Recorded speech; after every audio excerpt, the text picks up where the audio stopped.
Algo grande aconteceu no Oriente Médio. Algo histórico. Depois que os Estados Unidos e Israel lançaram ataques militares coordenados contra as instalações nucleares do Irã no início deste mês. O Irã não pode ter uma arma nuclear. Eles queriam isso há anos e estavam há semanas de conseguir. E aqueles pilotos foram lá com aqueles belos aviões e as bombas mais sofisticadas do mundo. Pense nisso, eles podem penetrar 30 andares de profundidade no granito. Quem imaginaria que isso seria possível? O mundo inteiro pareceu congelar, prendendo a respiração para ver o que aconteceria a seguir. As tensões aumentaram rapidamente, por 12 dias, a região oscilou à beira de uma guerra mais ampla. Mas ainda mais surpreendente do que a ação militar foi o que veio a seguir. E simplesmente deu certo, e queríamos dar certo também para o Irã. Eles foram derrotados, assim como Israel e todos os seus amigos. Ambos estavam muito unidos. Nós a chamamos de Guerra dos 12 Dias. Foi uma guerra intensa. O presidente Donald Trump fez uma declaração que abalou o cenário político e do Oriente Médio. Ele afirmou que está pronto para reforçar os acordos de Abraão. Essa declaração, feita durante uma entrevista à Fox News em 29 de junho de 2025, sinalizou uma expansão ousada e agressiva das relações diplomáticas entre Israel e outras nações de maioria muçulmana. Algum outro país sugeriu a você recentemente, como resultado disso, que deseja aderir aos acordos de Abraão? Sim. Então, temos alguns países realmente excelentes lá agora, e acho que vamos começar a reforçar porque o Irã era o principal problema. Na verdade, pensei que tínhamos um período em que o Irã aderiria aos acordos de Abraão junto com todos os outros. Francamente, eles estariam em melhor situação do que estão agora. O enviado de Trump, Steve Witkoff, confirmou que anúncios importantes estão chegando e que vários países já estão em negociações. A recente guerra de 12 dias não apenas enfraqueceu a influência regional do Irã, mas também parece ter aberto caminho para uma nova fase de esforços de normalização entre Israel e seus vizinhos árabes. Para entender a magnitude desse desenvolvimento, precisamos primeiro entender o que são os Acordos de Abraão. Trata-se de uma série de acordos de paz inicialmente negociados em 2020, durante o primeiro mandato de Trump como presidente. Eles marcaram uma mudança monumental na diplomacia do Oriente Médio. Por décadas, a maioria das nações árabes se recusou a reconhecer Israel até que a questão palestina fosse resolvida. Mas os Acordos de Abraão quebraram esse precedente. Os Emirados Árabes Unidos e o Bahrein foram os primeiros a assinar, seguidos pelo Sudão e Marrocos. Esses acordos não foram apenas simbólicos. Eles abriram as portas para cooperação econômica, alianças militares, turismo e até mesmo intercâmbios culturais. Pela primeira vez na história moderna, aviões israelenses puderam sobrevoar diretamente o espaço aéreo árabe, empresas israelenses puderam operar em mercados árabes e peregrinos muçulmanos puderam visitar livremente os locais sagrados em Jerusalém. Foi visto por muitos como uma nova era de paz e estabilidade. Agora, em 2025, Trump pretende ir além. Com o Irã temporariamente afastado após sua infraestrutura nuclear ter sido severamente danificada, outras nações da região se sentem menos ameaçadas ao se alinharem a Israel. Relatos sugerem que países como a Arábia Saudita, Omã e até mesmo algumas nações do norte da África estão reconsiderando sua posição. Mas, embora esses acontecimentos possam parecer passos em direção à paz, devemos encará-los pela lente da profecia bíblica. A Bíblia fala claramente sobre um tempo nos últimos dias, em que Israel estará no centro dos assuntos globais. Tratados e alianças virão e irão, mas a palavra de Deus permanece verdadeira. Daniel 9:27 nos dá uma profecia profunda. Ele confirmará uma aliança com muitos por um 7. No meio dos 7, ele porá fim ao sacrifício e à oferta. E no templo, ele estabelecerá uma abominação que causa desolação, até que o fim que está decretado seja derramado sobre ele. Esta passagem se refere a uma figura futura que não é ninguém menos que o Anticristo, que estabelecerá uma aliança com muitas nações. Parecerá ser um acordo de paz. Uma solução para o caos no Oriente Médio. Mas será de curta duração, em última análise, será quebrado. Deixe-me ser claro e oferecer uma necessária isenção de responsabilidade. Eu pessoalmente não acredito que os acordos de Abraão sejam o cumprimento exato da profecia que vemos em Daniel 9:27. Mas o que eu acredito que eles revelam é um padrão inegavelmente significativo, uma disposição entre Israel e muitas nações árabes de buscar conveniência e cooperação por meio de tratados. O que estamos testemunhando é a região demonstrando que, sob as circunstâncias certas, ambos os lados estão prontos para se unir e assinar acordos se isso os beneficiar econômica, política ou militarmente. É essencial compreender essa dinâmica. Porque um dia, surgirá um homem que lhes oferecerá exatamente o que procuram. Esse homem é o Anticristo, o homem do pecado predito nas Escrituras. Ele intermediará uma aliança que promete paz e segurança. Parecerá a solução que o mundo tanto almeja. Mas será uma farsa. Os acordos de Abraão, com seu número crescente de signatários e suas promessas otimistas de uma nova era, não são a aliança final profetizada em Daniel 9:27. Mas eles certamente estão condicionando a região e o mundo a aceitá-la. Eles estão preparando o cenário. A mesa está sendo preparada. A fome por paz a qualquer custo está aumentando.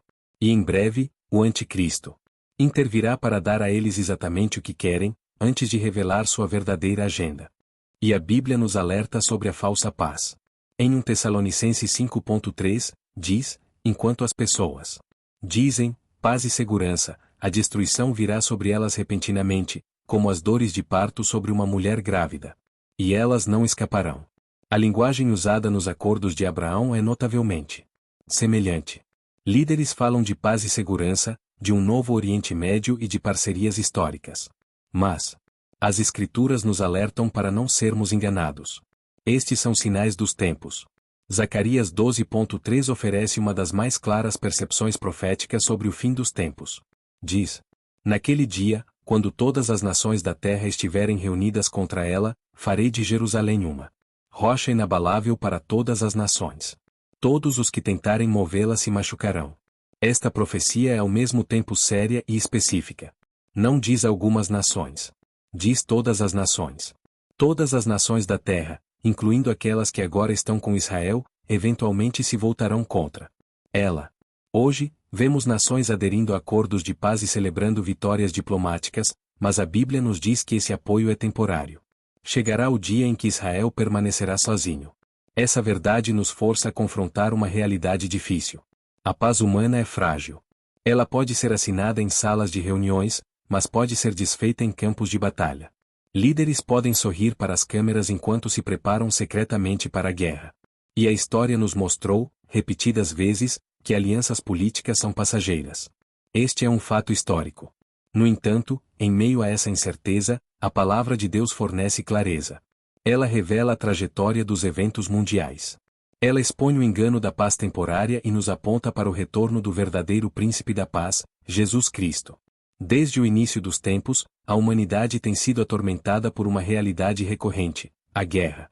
Desde o assassinato de Caim por Abel até a queda de poderosos impérios, a história tem sido marcada não por longos períodos de paz, mas por frequentes erupções de violência, traição, rebelião e conflito. Reino se levantou contra reino, e nações ergueram espadas contra nações. Esta é a história do nosso mundo. Muitos hoje anseiam pela paz. Esperamos pelo dia em que as nações não mais enviarão seus jovens homens e mulheres para morrer em solo estrangeiro.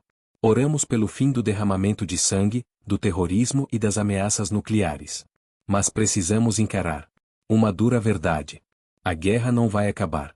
De fato, de acordo com a Bíblia, a guerra não é apenas parte do nosso passado e presente, é parte do nosso futuro. A história confirma isso. Uma rápida olhada no século XX deixa isso claro. 2 guerras mundiais, a Guerra Fria, a Coreia, o Vietnã, os conflitos no Oriente Médio, revoluções, guerras civis. Gerações inteiras nasceram em conflitos e morreram sem nunca ver a paz global. Mesmo que líderes tenham construído instituições como as Nações Unidas, a OTAN ou missões de manutenção da paz, a verdadeira paz duradoura lhes escapou. Todo tratado de paz na história teve uma data de validade. Fronteiras mudam, governos caem, alianças se rompem e homens orgulhosos se levantam novamente para buscar poder por meio de derramamento de sangue. A Bíblia também confirma isso. O próprio Jesus alertou que a guerra seria uma parte inabalável da história humana até o fim. Mateus, capítulo 24, versículos 6-7. Vocês ouvirão falar de guerras e rumores de guerras, mas cuidado para não se alarmarem. Tais coisas devem acontecer, mas o fim ainda não veio. Nações se levantarão contra nação e reino contra reino. Haverá fomes e terremotos em vários lugares. Estas são as palavras de Cristo, não para nos assustar, mas para nos preparar. Ele não prometeu paz mundial antes de seu retorno. Mesmo agora, em 2025, estamos testemunhando a realidade dessa profecia. Guerras estão eclodindo ou se intensificando em diferentes regiões do globo. Vimos manchetes sobre as tensões entre Israel e Irã, Ucrânia e Rússia, China e Taiwan. Guerras civis na África e ameaças de escalada nuclear. Isso não é coincidência. É profético. Em Apocalipse, capítulo 6, vemos 4 cavaleiros.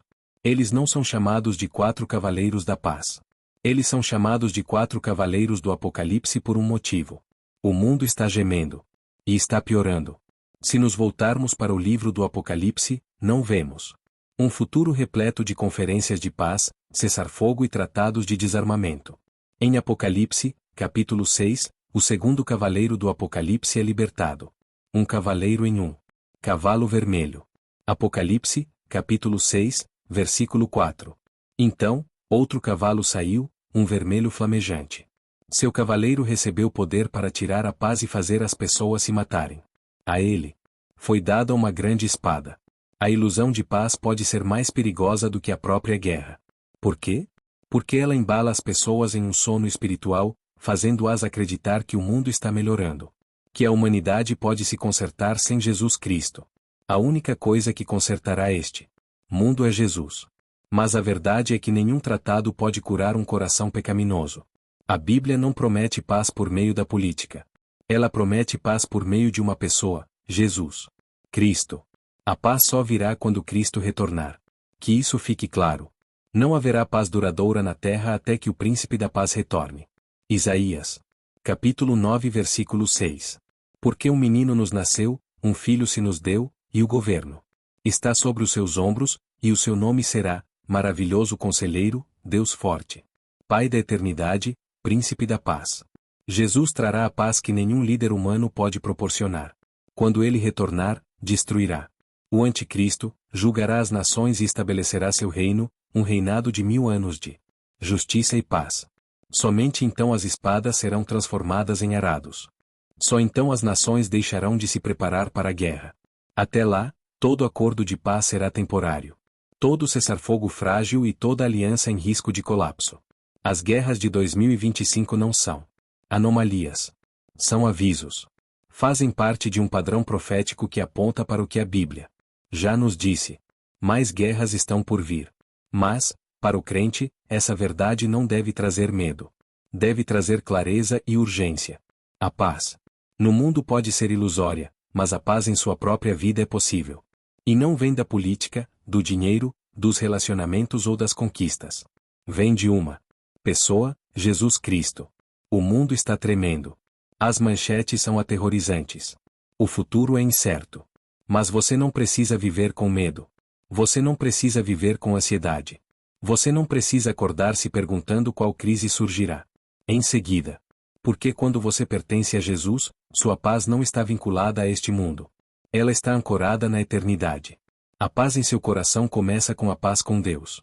A Bíblia diz em Romanos 5, versículo 1, portanto, havendo sido justificados pela fé, temos paz com Deus, por meio de nosso Senhor Jesus Cristo. Quando você se volta para Ele, confessa seus pecados e o recebe como Senhor e Salvador, você não é mais um inimigo de Deus. Você é seu filho. E é aí que a verdadeira paz começa. Jesus disse em João capítulo 14, versículo 27, Deixo-vos a paz, a minha paz vos dou. Não vos dou como o mundo a dá. Não se turbem os vossos corações e não temais. A paz do mundo é temporária. A paz dele é eterna. Não importa que guerra e roupa, não importa que governo se levante ou caia, não importa quão fortes as tempestades se tornem ao seu redor, você pode ter paz, paz real, duradoura e restauradora da alma por meio de Jesus. Paz em saber que seu futuro está seguro. Paz em saber que mesmo no vale ele caminha convosco. Paz em saber que, não importa o que aconteça, Jesus é suficiente. Se você busca paz, não olhe para este mundo. Olhe para Cristo. Ele é a única paz que não pode ser abalada.